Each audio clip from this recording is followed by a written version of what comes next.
Hello et bienvenue sur Factor X, le podcast qui réveille vos soft skills. Je suis Anna Martineau et je suis convaincue qu'on peut devenir de meilleurs managers, de meilleurs vendeurs, de meilleurs communicants ou encore mieux collaborer au sein d'une équipe si on décide d'investir dans notre savoir-être. J'ai donné vie à ces convictions en fondant My Learning Store, un organisme de formation spécialisé dans le développement des soft skills en entreprise. Ma vision, c'est d'inspirer un maximum de personnes à développer leurs soft skills parce que je sais que c'est la garantie de l'employabilité, du bien-être et de l'équilibre. Et c'est aussi pour ça que j'ai lancé Factor X, le podcast qui va littéralement réveiller vos soft skills. Ici, je vous livre des pratiques qui marchent pour réveiller votre truc en plus, libérer votre potentiel et devenir une meilleure version de vous-même. Alors que vous êtes en train d'écouter cet épisode, vous avez peut-être un rêve que vous auriez envie de réaliser. Ça peut être d'apprendre un nouveau métier, de quitter votre job pour monter votre entreprise, prendre une année sabbatique pour faire le tour du monde, demander une augmentation à votre boss, postuler à ce job dont vous avez toujours rêvé. Mais ce rêve, cette ambition, vous ne l'avez pas encore réalisé. Ce qui vous retient, c'est que vous n'osez pas. Vous n'osez pas prendre des risques, vous n'osez pas changer vos habitudes, vous n'osez pas aller au-delà de vos limites.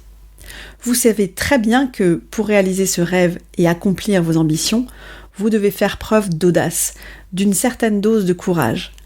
En théorie, tout est clair, mais en pratique, vous pensez que vous n'êtes peut-être pas à la hauteur, vous vous dites que vous n'êtes pas légitime et au final, vous ne faites rien. Pourtant, il y a plein de gens autour de vous qui donnent vie à leurs ambitions. Ils n'ont rien de plus que vous en réalité, mais vous vous demandez quand même comment ils font. Comment est-ce qu'ils arrivent à se lancer dans des projets qui vous ressemblent, vous, hors de portée? Comment ils font pour ne pas avoir peur? En réalité, il n'y a pas de recette magique pour surmonter notre peur. On est tous vulnérables face à nos doutes, et même les personnes qui vous semblent de l'extérieur sûres d'elles ont des doutes et des craintes. La vraie question, c'est pas de savoir comment oser se lancer, mais plutôt pourquoi. Qu'est-ce qui vous pousse à vouloir changer les choses? À quoi ça va vous servir? Qu'est-ce qui vous motive? Est-ce que vos motivations sont plus fortes que vos peurs et vos doutes? On a tous plein de raisons de ne rien changer, parce qu'on a peur de l'échec, peur d'être jugé, peur que ça ne marche pas, peur de ne pas y arriver, peur des contraintes que ça peut provoquer, des risques, ou tout simplement aussi, on a peur de changer nos habitudes, de sortir de notre zone de confort, comme on dit. Ça vous parle tout ça? Je suis sûre qu'intérieurement, vous savez exactement là ou les raisons qui font que vous n'osez pas vous lancer dans vos projets. Mais face à toutes ces raisons qui vous laissent immobile, il y a aussi des tas de bonnes raisons pour oser prendre des risques. Déjà, oser, ça vous fait progresser, ça vous met dans l'action. Si vous n'essayez pas, vous ne saurez jamais si ça peut marcher et vous risquez juste d'avoir des regrets. Oser, c'est aussi un super moyen d'apprendre de nouvelles compétences. Perso, je peux vous dire que depuis que j'ai créé My Learning Store, mon organisme de formation, j'ai appris des tas de nouvelles choses, que ce soit en marketing, en compta, en gestion d'entreprise, et rien qu'avec le lancement de ce podcast, j'ai aussi appris tout ce qui tourne autour de la production audio. Et tout ça, ça va aussi vous permettre de vous développer au niveau de la confiance en soi. Parce que chaque petit pas, chaque réussite va gonfler votre niveau de confiance et ça va vous donner des ailes pour oser aller toujours plus loin. Vous allez aussi apprendre à vous détacher du regard de l'autre. Des gens qui vous jugent, il y en aura toujours, ça vous le savez. Et en fait, vous savez quoi? En général, ce qu'ils font, c'est justement des personnes qui n'osent pas. La plupart du temps, je vous assure, ces personnes en réalité vous envient. Je vous assure que vous allez vite apprendre à adorer toutes ces personnes qui vous jugent. Ça veut dire que vous êtes probablement sur la bonne voie. En faisant vos premiers pas, vous allez aussi rapidement vous rendre compte que vous oserez aller toujours un petit peu plus loin qu'avant, parce qu'en réalité, vous êtes en train d'élargir votre zone de confort. Ce qui pouvait vous faire peur avant va au contraire vous exciter et vous allez avoir envie de vous challenger toujours un petit peu plus. Et une des choses les plus importantes à mon sens, c'est que oser, ça vous rend libre. Et la liberté de faire vos propres choix, de tracer votre route comme vous en avez envie, croyez-moi, ça n'a pas de prix. Oser, avoir de l'audace, eh bien, ça s'apprend. C'est une vraie soft skill que vous pouvez développer pour la faire entrer dans votre facteur X. En faisant d'abord des petits pas, en osant un peu au début, en commençant par des petites choses, vous allez élargir au fur et à mesure votre fameuse zone de confort et vous allez développer votre confiance en vous et surtout vous verrez, vous aurez envie d'aller encore plus loin tous les jours. Pensez à tout ce que vous faites très naturellement aujourd'hui. Vos premiers rendez-vous clients, si vous êtes dans la vente, vos premiers entretiens ou vos réunions d'équipe, si vous êtes manager, eh bien, je suis sûre qu'au début, les premières fois, c'était sûrement pas aussi évident qu'aujourd'hui. Alors que là, vous le faites naturellement, sans même y penser. Parce que toutes ces choses-là, vous les avez faites, tellement souvent que c'est devenu en fait hyper naturel. Et ça, c'est la magie de la pratique. Et pour l'audace, c'est exactement la même chose. Plus vous allez oser, même un tout petit peu au début, plus vous allez obtenir des résultats et plus vous allez continuer à oser parce que ces résultats, eh bien, ça va vous booster et ça va vous pousser à aller encore plus loin. Et avec le temps et la pratique, oser va devenir quelque chose de tout à fait normal et naturel, vous le ferez sans même y penser. Et même si vous vous plantez, vous allez aussi apprendre à gérer les échecs. Et ça aussi, ça va devenir de plus en plus normal et naturel. Mais ça, j'en reste là aujourd'hui avec ce sujet parce que ce sera sûrement le sujet d'un prochain épisode. Je m'étale pas trop là-dessus aujourd'hui. En tout cas, si vous avez envie d'être plus audacieux, je vais vous donner mes 7 conseils pour développer votre audace. Le premier conseil, c'est de changer de perspective. Souvent, quand on pense à un changement, eh bien, ça nous fait peur, parce que ça va venir bousculer nos habitudes.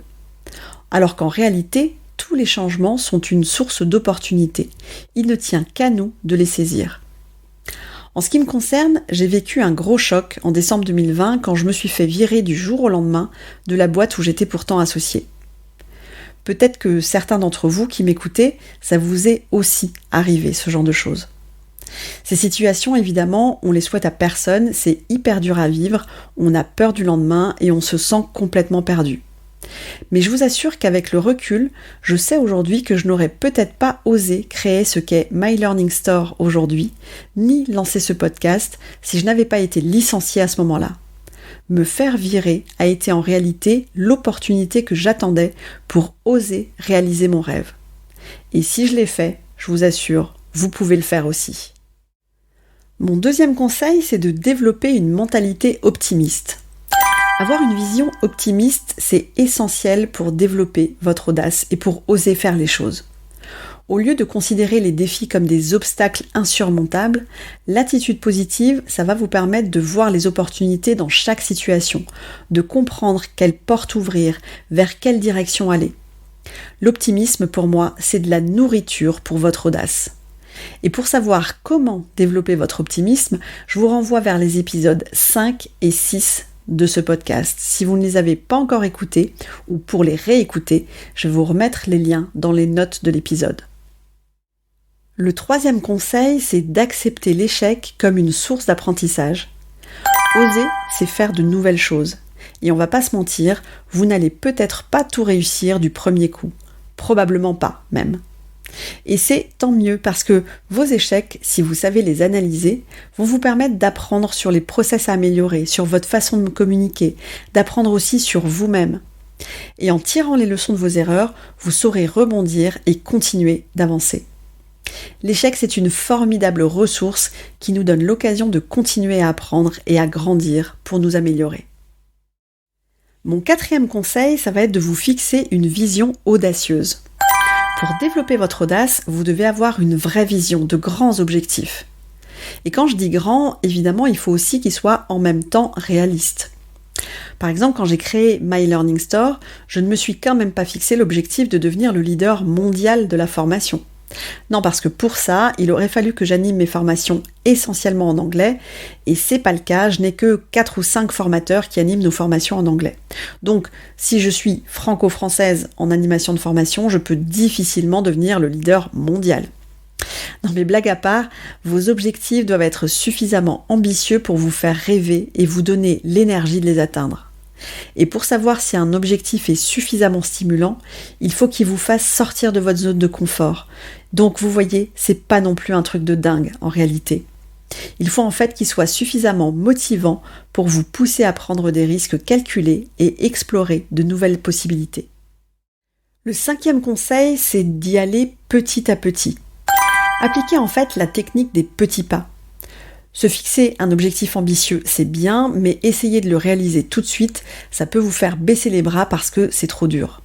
C'est comme quand on monte d'un étage à un autre. Si les marches sont trop hautes et que ça nous demande trop d'efforts, on va vite s'essouffler, voire même on fera demi-tour parce que c'est trop compliqué. Une fois que votre objectif à long terme ou à moyen terme est fixé, vous pourrez planifier vos micro-objectifs, qui seront en fait les différentes étapes qui vont vous permettre de l'atteindre. Et en ayant votre objectif final en tête comme une vision, faites en sorte de réaliser vos micro-objectifs l'un après l'autre. Non seulement ça vous rend le chemin plus facile, et en plus ça contribue à booster votre audace.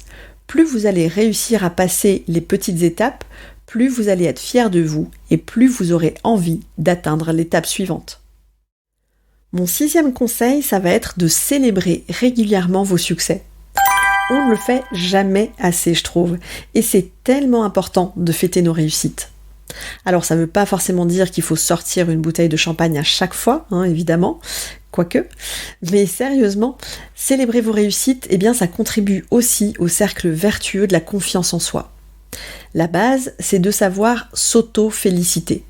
Parce que sincèrement, si vous ne le faites pas vous-même, qui d'autre le fera ? Personnellement, je m'entends souvent me lancer des « yes », que ce soit dans ma tête ou même en vrai, parce que j'avoue parfois, je me parle à moi-même. Mais bref, ces « yes » sont en fait comme si je me disais « bravo, t'as réussi, tu peux être fier de toi ». Et ensuite, en fonction de ce que c'est, eh bien je m'autorise une petite pause sympa, j'appelle mon mari ou une copine pour leur raconter ce qui m'est arrivé de chouette. Ça c'est pour les petits objectifs. Ou alors quand il s'agit d'objectifs plus importants, eh bien ça m'arrive de m'offrir quelque chose. Souvent ça va être un outil de travail, ça peut être l'ordinateur de mes rêves la dernière fois, un stylo, un nouveau sac pour mes rendez-vous. Ou alors tout simplement je réserve un super resto parce que j'adore bien manger. Mais bon, peu importe en fait ce que vous faites, à chacun ses petits plaisirs, je suis sûre que vous saurez aussi trouver les vôtres. Ce qui est important, c'est de marquer le coup. Apprenez à avoir de la reconnaissance envers vous-même, c'est hyper efficace. Mon dernier conseil, ça va être de persévérer. Alors ça va de soi, vu tout ce que je viens de vous dire, mais la vraie clé du succès, c'est la persévérance. Personne n'a jamais rien réussi du premier coup. Et si certains vous disent que c'est facile, ne les croyez surtout pas, ils mentent. La persévérance, c'est ce qui vous aide à surmonter les échecs, à apprendre à vous relever, en ayant toujours votre vision à l'esprit, à continuer à croire en vous, même si vous devez changer quelque chose à votre plan initial. Restez déterminés et n'abandonnez pas. N'oubliez pas que les obstacles vous permettent en réalité de vous dépasser en vous efforçant de les contourner. Les défis seront peut-être nombreux et c'est en persévérant que justement vous développerez votre résilience et que vous oserez toujours plus. J'espère que cet épisode vous a plu autant que j'ai aimé le produire. Je sais que c'est pas toujours simple de faire les premiers pas, qu'on se dit toujours que nos rêves justement ne sont que des rêves et qu'on n'a pas la carrure pour les réaliser, qu'on n'est pas encore dans la bonne situation pour changer les choses, qu'on ne connaît pas les bonnes personnes, qu'on n'a pas assez d'argent, etc., etc. Je le sais parce que j'ai été dans ces situations plein de fois. Et je sais aussi que quand on commence à faire ce fameux premier pas, quand on dépasse notre peur et qu'on essaye une petite chose, eh bien, le reste suit tout naturellement. Et quand vous regardez en arrière et que vous voyez le chemin parcouru, vous pourrez vous féliciter d'avoir osé. Donc je récapitule mes 7 conseils pour développer votre audace. 1. Changer de perspective. 2. développer une attitude positive. 3. Accepter l'échec comme une source d'apprentissage. 4. Fixez-vous une vision audacieuse. 5. Allez-y petit à petit. 6. Célébrez vos succès. Et 7. Persévérez. Mon challenge pour vous cette semaine, déjà, posez-vous tranquillement. Si vous écoutez cet épisode en voiture ou pendant que vous faites du sport, s'il vous plaît, reprenez-le quand vous serez au calme chez vous. Pensez à cette chose que vous rêvez de faire depuis longtemps. Vous l'avez ? Qu'est-ce qui vous pousse à vouloir ça ? À quoi ça va vous servir ? Qu'est-ce qui vous motive vraiment ? Listez toutes vos motivations. Une fois que vous les avez listées, eh bien, tout simplement, appliquez mes 7 conseils et passez à l'action. Et si ça vous dit, retrouvez-moi sur LinkedIn pour me raconter tout ça. Le lien vers mon profil est dans les notes de l'épisode. Quant à moi, je vous donne rendez-vous la semaine prochaine pour d'autres pratiques actionnables dans votre quotidien. Ciao, ciao! Si cet épisode vous a plu, le meilleur moyen de me le dire, c'est déjà de vous abonner au podcast et aussi de me laisser un avis 5 étoiles avec un petit commentaire sympa sur Apple Podcast. Vos avis et surtout vos commentaires, ça va vraiment m'aider à mieux référencer le podcast sur iTunes et ça me motive encore plus à continuer à enregistrer ces épisodes toutes les semaines. Alors d'avance, merci pour ça!